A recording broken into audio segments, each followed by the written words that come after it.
Hi everybody, today we're going to look at trees. We'll talk about vertices, edges, bridges, and the n-1 rule.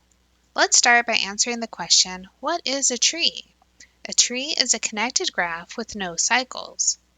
Additionally, that means exactly one path exists between any two vertices in the graph.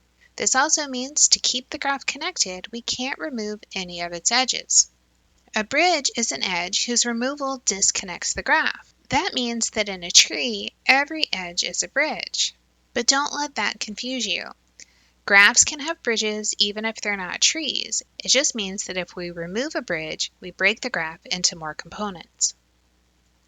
Let's try to spot the bridges and decide if the graph is a tree or not a tree. Our first graph is a tree, which means every edge is a bridge. If I were to take away any of the edges, I would disconnect the graph. Our second graph, which looks like a triangle with a tail, is not a tree. But in this particular case, we still have one bridge.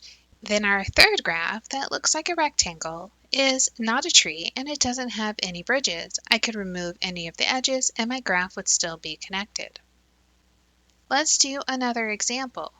Let's decide which of these graphs are trees. Our first graph has 4 dots connected by a line. It just looks like a big path. That is a tree. It's connected and we don't have any cycles.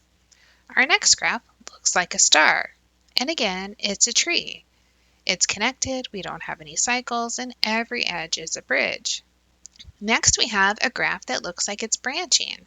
Each of the edges that give us a branch are a bridge.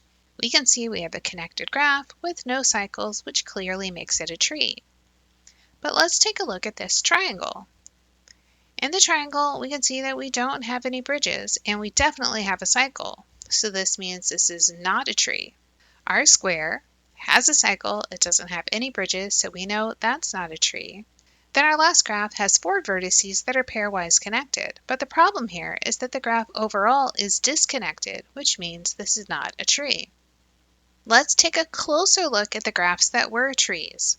Our first graph has 4 vertices and 3 edges. Our second graph had 5 vertices and 4 edges. Then our last graph had 6 vertices and 5 edges. Do you see the pattern? In each case, the number of edges is 1 less than the number of vertices, and this is our key formula when we're looking at trees. A tree with n vertices has exactly n-1 edges.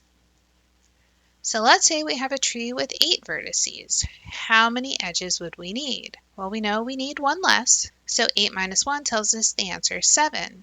We can draw this in many ways, but let me give you one example. Let's flip the question, and this time I'm telling you how many edges we have. So I want a tree with 5 edges, and I want to know how many vertices we should have. Well, remember, we always have 1 more vertices than we do edges, so 5 plus 1 tells me I should have 6 vertices. Let me show you one example of how we could draw this. Remember, when you're drawing a tree, that you can't have any cycles and every edge has to be a bridge.